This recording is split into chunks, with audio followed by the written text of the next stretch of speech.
अस्सलाम वालेकुम। दुनिया डिजिटल के साथ मैं हूं अदील वड़ाइच। इस वक्त मैं जिना एवेन्यू पर मौजूद हूं। आपसे कुछ देर पहले जिना एवेन्यू पर ऑपरेशन जारी था और यहाँ पाकिस्तान तहरीक इंसाफ के जो कारकुनों का एहतजाज था, उनकी लीडरशिप यहाँ पर मौजूद थी और उनकी लीडरशिप जिसमें बुशरा बीबी और अली अमीन गंडापुर जो यहाँ से बच निकलने में कामयाब हुए, जो हुकूमत कह रही है कि वो यहाँ से फ़रार हो गए, लेकिन यहाँ पर वो कंटेनर मौजूद है जिसे आग लगाई गई और ये आग जो बताया जा रहा है मुबैना तौर पे खुद पाकिस्तान तहरीक इंसाफ के कारकुनों ने लगाई और हुकूमत इस मामले में कह रही है कि इसमें शायद कोई दस्तावेज़ात थी जिन्हें ज़ाया किया गया, ख़त्म किया गया।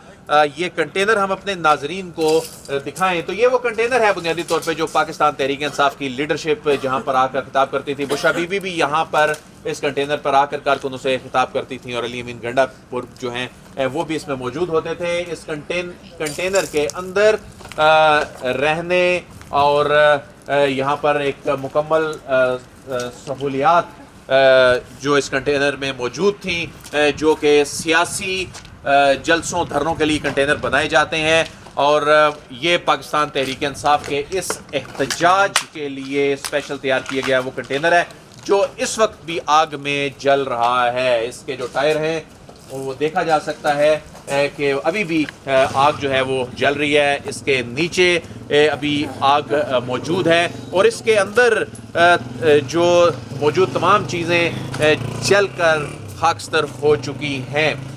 बहुत एक मशकूक से तरीके से इस कंटेनर में लगी जो आग है इसने बहुत से शकूक व शुबहात को जन्म दिया है। ये वो मुकाम था जहाँ से जो बुशरा बीबी और अली अमीन गंडापुर जो हैं वो यहाँ से फ़रार हुए, जो कि हुकूमत ये दावा भी कर रही है। डी चौक से चंद ही कदम के फासले पर ये जगह है। यहाँ पर ये कंटेनर मौजूद था, यहाँ से निकलकर वो गाड़ी में सवार हुए और यहाँ से चले गए। आग अभी भी जल रही है और यहाँ पर कंटेनर के बिल्कुल साथ ही देखा जा सकता है कि डीज़ल का एक यहाँ पर स्टॉक अभी भी मौजूद है। शायद यहाँ से डीज़ल छिड़क कर आग लगाने की कोशिश की गई। यहाँ पर मौजूद कुछ लोगों से जानते हैं कि जब ये आग लगाई गई तो वो यहाँ पर मौजूद थे। अस्सलाम वालेकुम। आप अपना नाम बताएंगे? सैयद आफ्ताब हुसैन काज़मी। आफ्ताब साहब, ये बताएं कि जब ये आग लगाई गई कंटेनर को तो आप यहाँ पर मौजूद थे? जी। तो ये कौन लोग थे जिन्होंने इसको आग लगाई? क्या ये इंतज़ामिया की जानिब से, पुलिस की जानिब से, या शेलिंग के दौरान, को फायरिंग के दौरान, या जो कहा जा रहा है, जो हुकूमत क्लेम कर रही है कि ये खुद इन लोगों ने, पाकिस्तान तहरीक इंसाफ के लोगों ने इसको आग लगाई? ऐसा है कि जब कायदीन कंटेनर से निकल के जाना शुरू हुए तो वर्कर जो थे पाकिस्तान तहरीक इंसाफ के, हम खुद बल्कि रोकना चाह रहे थे कायदीन को कि ना जाएँ जो है ना। तो जैसे जैसे वो निकल रहे थे अली अमीन गंडापुर गए, फिर भी कारकुनों ने उनको रोकने की कोशिश की। जैसे फिर बुशरा बीबी गई तो फिर कारकुनों ने जज्बात में आके जो है ना उन्होंने, बल्कि बुशरा बीबी की गाड़ी के ऊपर भी जो है ना जो गार्ड्स थे उनको वर्कर्स ने रोका। रोकने के बावजूद नहीं रुके तो फिर पथराव किया उनकी गाड़ी के ऊपर भी और उनके ऊपर भी डंडे थे जो बरसाए। और इस कंटेनर को पाकिस्तान तहरीक इंसाफ के कारकुन अपने कायदीन से नाराज़ थे कि हमें इस हालत में छोड़ के आप लोग ना जाएं, तो रोकने की भरपूर कोशिश की। फिर जज्बात में आके उनकी गाड़ियों के ऊपर पथराव भी किया और इस कंटेनर को भी आग लगा। आप ये कह रहे हैं कि कारकुन जो थे वो इतने मुश्तिल थे कि उन्होंने बुशरा बीबी और अली अमीन गंडापुर की जो गाड़ी है उन पर भी डंडे बरसाए, पत्थर बरसाए और उन्होंने गुस्से का इजहार किया कि आप हमें छोड़ के जा रहे हैं। और उसके बाद उन्होंने फिर इस कंटेनर को आग पीटीआई के मुश्तिल कारकुनों ने खुद लगाई एहतजाजन। मैं खुद कई दफ़ा इस कंटेनर के अंदर जो है ना सवार हुआ, खान साहब के होते हुए भी कई दफ़ा इस कंटेनर के अंदर, और मैंने खुद पाकिस्तान तहरीक इंसाफ एहतसाब ग्रुप शाह महमूद कुरैशी के मुकाबले मैंने इलेक्शन लड़ा था और सी के 4 दफ़ा मैं मेंबर रहा हूँ। लेकिन कारकुनों के साथ ये बहुत ज़्यादती है। कायदीन हमेशा लेके आते हैं और कारकुनों को इस तरह ला के सरे बाज़ार जो है ना छोड़ देते हैं और अपने बच्चे इनके जो है ना घरों में आराम कर रहे हैं और आवाम को बनवाने के लिए लेके आते हैं। अच्छा, हुकूमत जो कह रही थी कि इसमें कोई दस्तावेज़ात थे या इनको शायद ज़ाया करने के लिए ऐसा कुछ किया गया, आपको ऐसा लगा कि इसमें कोई ऐसे कोई कागज़, कोई दस्तावेज़ात हों जिन्हें ये ज़ाया करने के लिए ऐसा किया गया, या जो आप जो बात कर रहे हैं, या ये सिर्फ एक एहतजाज की हद तक आपको लग रहा है? देखिए जी, अगर दस्तावेज़ात हुकूमती यहाँ पे लेके आते हैं तो ऐसे नालायक लोगों को खान साहब इक़्तिदार देते हैं, तो मेरे ख्याल से खान साहब को भी सोचना चाहिए कि जो इस गाड़ी में अहम दस्तावेज़ात यहाँ पे लेके आते हैं तो सरकारी ऑफिस किस लिए बने हुए हैं यहाँ पे लेके आते हैं। नाजरीन, हम अपनी रिपोर्टिंग टीम के साथ भी बात करेंगे। आज जो दिन भर रिपोर्ट करती रही टीम हमारी जिना एवेन्यू से, यहाँ पर बड़ा मुश्किल था, बड़ा कठिन मरहला था जिना एवेन्यू से रिपोर्ट करना। शेलिंग हो रही थी, बहुत से जो कारकुन थे वो यहाँ पर मुश्तिल थे, डंडा बरदार थे, तो मीडिया के बहुत से लोगों को भी यहाँ पर बहुत मुश्किलात था, बल्कि थ्रेट था, बल्कि कई मीडिया आउटलेट्स जो हैं वो हमले की जद में भी आए। हरीम जदून, दिन भर आप इस हवाले से रिपोर्टिंग करती रहीं, ये बताइए कि अचानक जब ये ऑपरेशन हुआ और ये कामयाबी से ये कंक्लूड भी हो गया, तो ये तवक्को नहीं की जा रही थी कि इतनी जल्दी ये तमाम अमल जो है ये निपटा लिया जाएगा।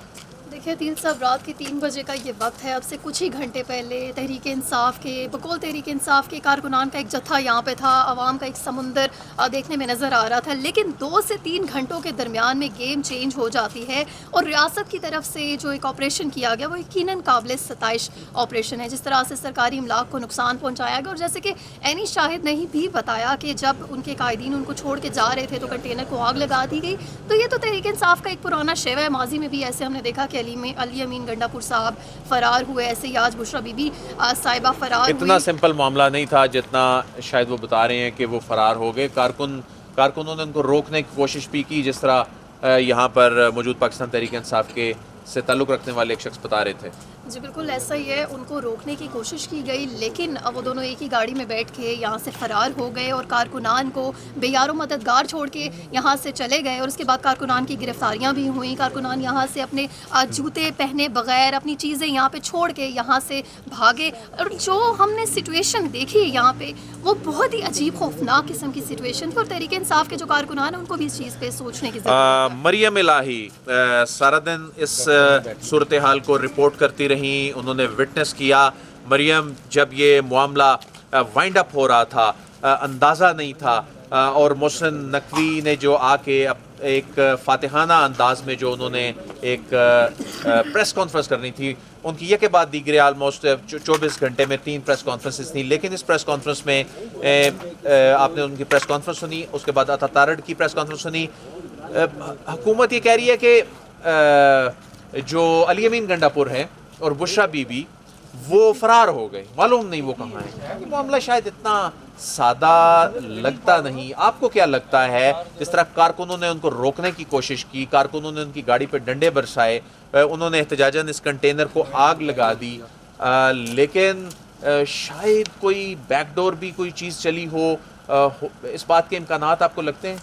देखें दिल साहब, जिस तरह से चीज़ें चल रही थी, आप मुझे ख़ुद बताएं कि अगर सिस्टम हमारे पास इतने ज़बरदस्त किस्म के सिस्टम इन प्लेस हैं जो सर्विलेंस रखते हैं, जो देखा जा रहा होता है कौन सा बंदा किस रोड पे खड़ा है, किसके हाथ में बंदूक है, कौन क्या कर रहा है, तो ड्रोन्स यहाँ से मॉनिटरिंग कर रहे थे और सेफ सिटी के कैमरे भी यहाँ पर लगे हुए थे। ज़बरदस्त सर्विलेंस के बावजूद ऐसी 2 इम्पॉर्टेंट एंटिटीज़ आपकी आँखों के आगे से कैसे जा सकती हैं? अच्छा, आपने नोट किया जब यासिर मलिक साहब ने सवाल किया जो इंटीरियर मिनिस्टर से कि ये दोनों शख्सियात जो हैं क्या ये गिरफ़्तार हैं, तो उन्होंने इंटीरियर मिनिस्टर मुस्कराए और उन्होंने कहा अभी तक तो नहीं है।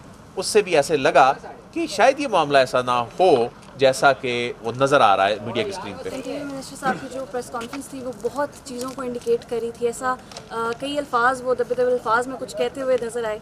जिस तरह की फातिहाना अंदाज में उनको अपनी प्रेस कॉन्फ्रेंस करनी चाहिए थी, जितना सक्सेसफुली उन्होंने इसको मैनेज किया वो दिखाई नहीं दे रहा था। तो उनकी टोन और ये चीज़ें जो हैं ये बता रही थी कि कुछ ना कुछ है। लेकिन सर मैं आपको ये बात बताऊँ, जिस तरह से ये फ्लेम्स यहाँ से उठ रहे हैं, ये सिर्फ वो फ्लेम्स नहीं है जो एक कंटेनर को आपने लगा दिया और ये इंडिकेट कर रहे हैं कुछ, इसके पीछे एक मैसेज है।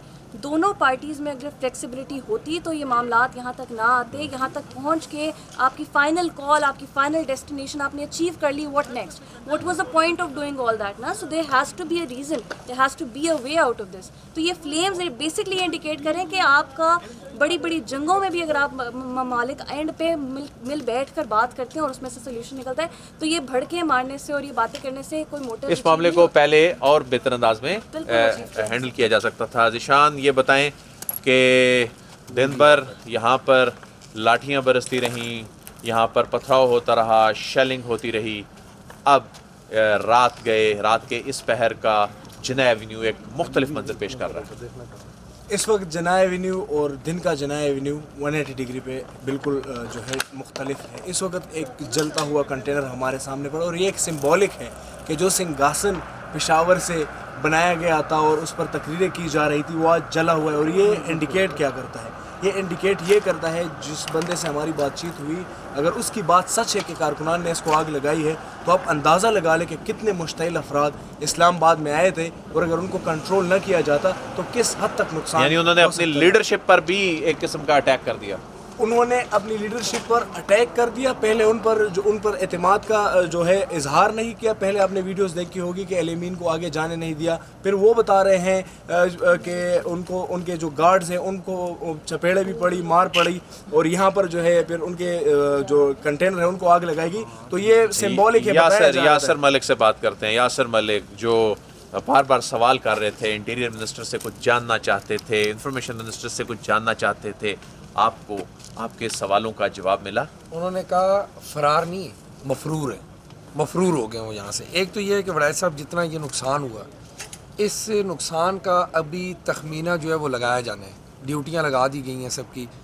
मेरे ख्याल में जो सफ़र किया है वो इस जिस जगह पर हम जिना एवेन्यू पर मौजूद हैं, इस जना एवेन्यू से मुल्हिका जो आबादियाँ हैं जिसमें ये G8 है, G7 है, G6 है, F6 है, इन लोगों ने सफ़र किया। लेकिन यासर मैं तो समझता हूँ कि पूरे मुल्क ने सफ़र किया और बल्कि जिस तरह जो इस्लामाबाद के साथ कनेक्टिविटी के नाम पर GT रोड, मोटरवेज ये तमाम बंद हुई। मुल्क की इकॉनमी की बात करें, ओवरऑल एक जो साइकोलॉजिकल इम्पैक्ट था, पाकिस्तान की मईशत के ऊपर इम्पैक्ट था, स्टॉक मार्केट जिस तरह गिरी, ये तो मामला बुनियादी तौर पे जिना एवेन्यू से पूरे पाकिस्तान तक का मामला बन गया। अदील साहब जो कुछ यहाँ पे किया गया ना और जिस तरह से आधे घंटे के अंदर अंदर क्लियर किया गया, ये मामला 26 नंबर चुंगी के ऊपर भी हैंडल हो सकता था, वहाँ पे भी रोका जा सकता था। बड़ा आसान था। ये ज़िले इंतजामिया की नाइली थी कि जहाँ तक आपने रास्ता खोला, रास्ता जो है उन्होंने खोल दिया, वो कंटेनर हटते गए, पुलिस आगे भागती आ रही है।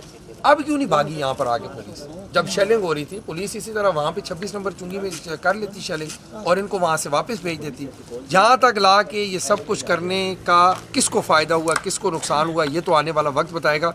अभी जो है फौरी तौर पर ये चीज़ें मूव की जाएंगी यहाँ से और हटाई जाएंगी। जैसे भी एक्साइज वाले फिर रहे हैं, वो सिर्फ इस वजह से उनकी ड्यूटी लगी हुई है कि तमाम गाड़ियों के नंबर, चेसिस नंबर डाल के उनको चेक किया जाएगा और उनको शिफ्ट किया जा रहा है। कुछ गाड़ियाँ एक्साइज डिपार्टमेंट जाएंगी, कुछ मुख्तलिफ थानों में जाएंगी। सुबह तक ये सफाई हो जाएगी। इंटीरियर मिनिस्टर ने भी कहा है कि जब सुबह लोग उठेंगे तो वो देखेंगे जो नया सूरज जब सुबह तुलू होगा तो उसमें उनको पता चल जाएगा कि ये रात भर क्या था और सुबह बिल्कुल तमाम रोडें। बहुत बहुत शुक्रिया टीम दुनिया, आपने दिन भर बल्कि 2-3 रोज़ से इस मामले को कवर कर रहे थे। अहम सवालात भी टीम दुनिया के मेंबरान जिस तरह उठा रहे थे कि ये मामलात उधर क्यों नहीं सेटल हुए और ये मामलात कई घंटों बाद डी चौक पे आके जिना एवेन्यू पर आकर ही क्यों मुंतज हुआ ये मामला। अदील वड़ैच को इजाज़त दीजिए, आपको इस हवाले से अपडेट करते रहेंगे। अल्लाह हाफिज़।